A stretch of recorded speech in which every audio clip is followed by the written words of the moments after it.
Chapter 8. And the Lord spake unto Moses, saying, Take Aaron and his sons with him, and the garments and the anointing oil, and a bullock for the sin offering, and 2 rams, and a basket of unleavened bread, and gather thou all the congregation together unto the door of the tabernacle of the congregation. And Moses did as the Lord commanded him. And the assembly was gathered together unto the door of the tabernacle of the congregation. And Moses said unto the congregation, This is the thing which the Lord commandeth to be done. And Moses brought Aaron and his sons, and washed them with water. And he put upon him the coat, and girded him with the girdle, and clothed him with the robe, and put the ephod upon him. And he girded him with the curious girdle of the ephod, and bound it unto him therewith. And he put the breastplate upon him. Also he put in the breastplate the Urim and the Thummim. And he put the mitre upon his head. Also upon the mitre, even upon the forefront, did he put the golden plate, the holy crown, as the Lord commanded Moses. And Moses took the anointing oil, and anointed the tabernacle, and all that was therein, and sanctified them. And he sprinkled thereof upon the altar 7 times, and anointed the altar and all his vessels, both the laver and his foot, to sanctify them. And he poured of the anointing oil upon Aaron's head, and anointed him to sanctify him. And Moses brought Aaron's sons, and put coats upon them, and girded them with girdles, and put bonnets upon them, as the Lord commanded Moses. And he brought the bullock for the sin offering, and Aaron and his sons laid their hands upon the head of the bullock for the sin offering. And he slew it, and Moses took the blood, and put it upon the horns of the altar round about with his finger, and purified the altar, and poured the blood at the bottom of the altar, and sanctified it to make reconciliation upon it. And he took all the fat that was upon the inwards, and the caul above the liver, and the 2 kidneys in their fat, and Moses burned it upon the altar. But the bullock and his hide, his flesh, and his dung he burnt with fire without the camp, as the Lord commanded Moses. And he brought the ram for the burnt offering, and Aaron and his sons laid their hands upon the head of the ram. And he killed it, and Moses sprinkled the blood upon the altar round about. And he cut the ram into pieces, and Moses burnt the head, and the pieces, and the fat. And he washed the inwards and the legs in water, and Moses burnt the whole ram upon the altar. It was a burnt sacrifice for a sweet savor, and an offering made by fire unto the Lord, as the Lord commanded Moses. And he brought the other ram, the ram of consecration, and Aaron and his sons laid their hands upon the head of the ram. And he slew it, and Moses took of the blood of it, and put it upon the tip of Aaron's right ear, and upon the thumb of his right hand, and upon the great toe of his right foot. And he brought Aaron's sons, and Moses put of the blood upon the tip of their right ear, and upon the thumbs of their right hands, and upon the great toes of their right feet. And Moses sprinkled the blood upon the altar round about. And he took the fat, and the rump, and all the fat that was upon the inwards, and the caul above the liver, and the 2 kidneys and their fat, and the right shoulder. And out of the basket of unleavened bread that was before the Lord, he took 1 unleavened cake, and a cake of oiled bread, and 1 wafer, and put them on the fat, and upon the right shoulder. And he put all upon Aaron's hands, and upon his sons' hands, and waved them for a wave offering before the Lord. And Moses took them from off their hands, and burnt them on the altar upon the burnt offering. They were consecrations for a sweet savor. It is an offering made by fire unto the Lord. And Moses took the breast, and waved it for a wave offering before the Lord. For of the ram of consecration it was Moses' part, as the Lord commanded Moses. And Moses took of the anointing oil, and of the blood which was upon the altar, and sprinkled it upon Aaron, and upon his garments, and upon his sons' garments with him, and sanctified Aaron and his garments and his sons garments with him.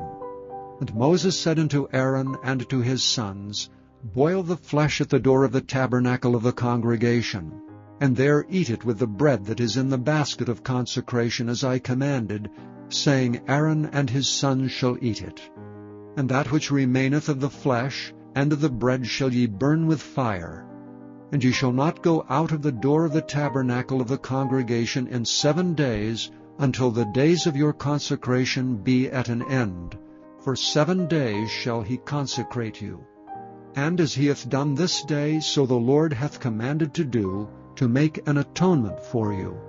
Therefore shall ye abide at the door of the tabernacle of the congregation, day and night 7 days, and keep the charge of the Lord, that ye die not, for so I am commanded.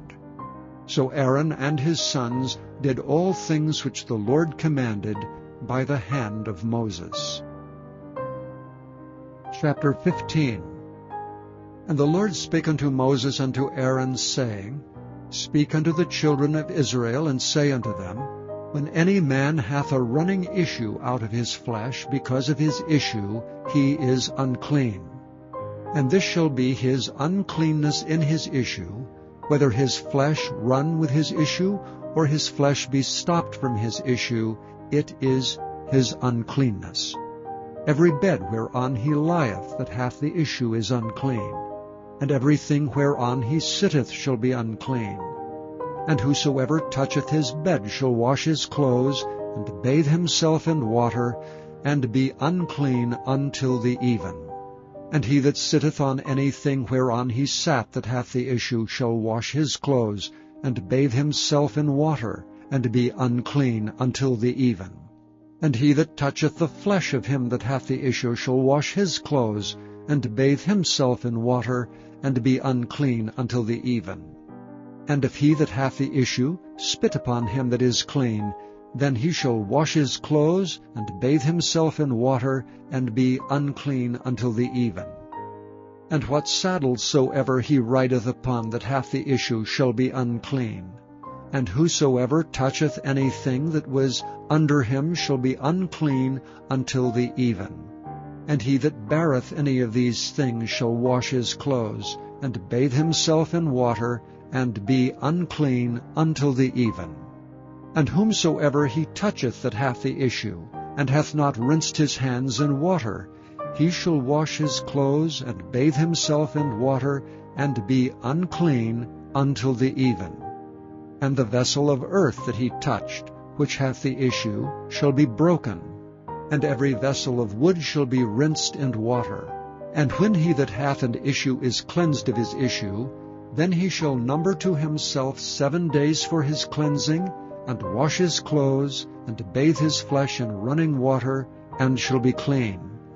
And on the 8th day he shall take to him 2 turtle doves, or 2 young pigeons, and come before the Lord unto the door of the tabernacle of the congregation, and give them unto the priest.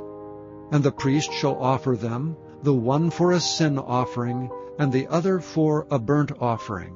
And the priest shall make an atonement for him before the Lord for his issue. And if any man's seed of copulation go out from him, then he shall wash all his flesh in water, and be unclean until the even. And every garment and every skin whereon is the seed of copulation shall be washed with water, and be unclean until the even. The woman also with whom man shall lie with seed of copulation, they shall both bathe themselves in water, and be unclean until the even. And if a woman have an issue, and her issue in her flesh be blood, she shall be put apart 7 days. And whosoever toucheth her shall be unclean until the even. And everything that she lieth upon in her separation shall be unclean. Everything also that she sitteth upon shall be unclean. And whosoever toucheth her bed shall wash his clothes, and bathe himself in water, and be unclean until the even.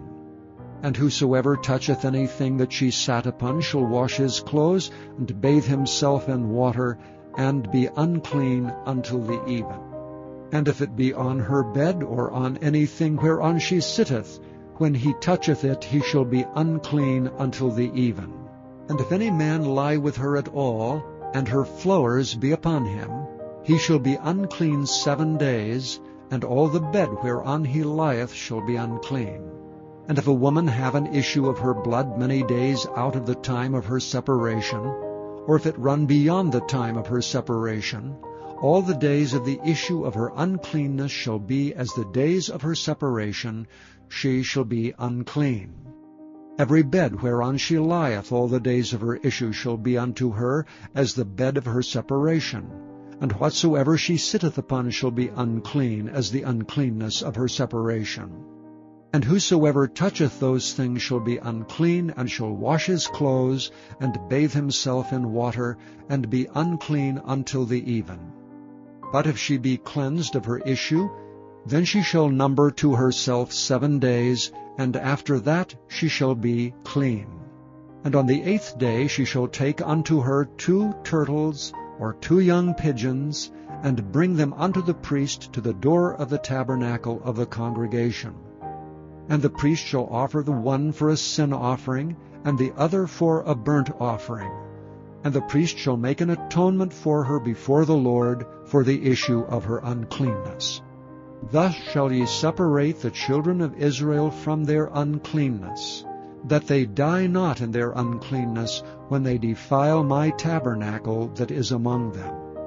This is the law of him that hath an issue, and of him whose seed goeth from him, and is defiled therewith, and of her that is sick of her flowers, and of him that hath an issue, of the man and of the woman, and of him that lieth with her that is unclean.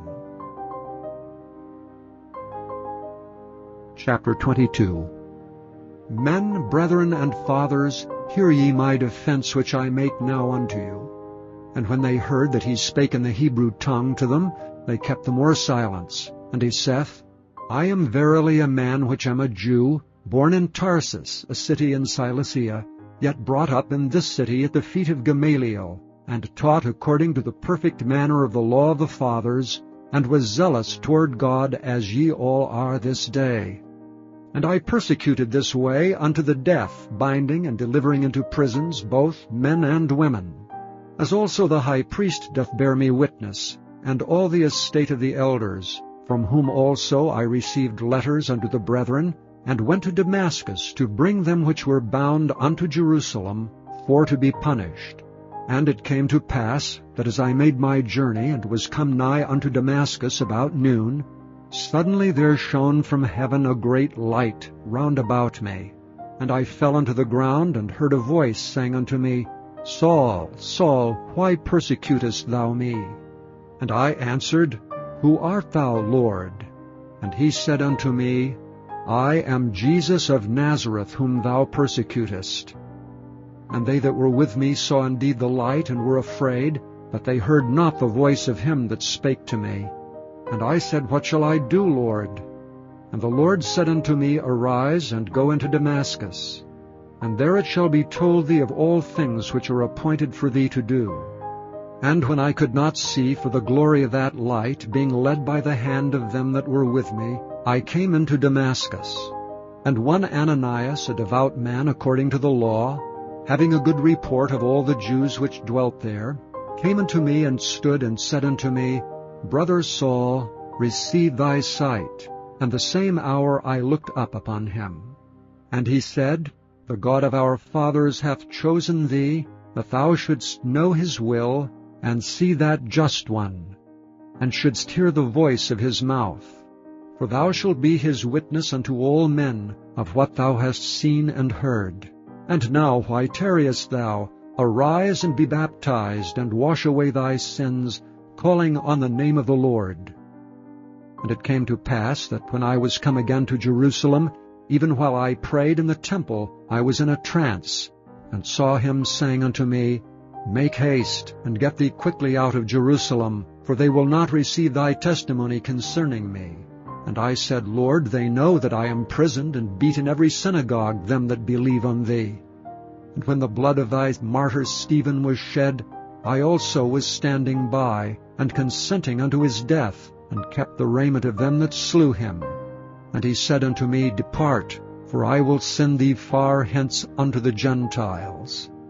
And they gave him audience unto this word, and then lifted up their voices, and said, Away with such a fellow from the earth, for it is not fit that he should live.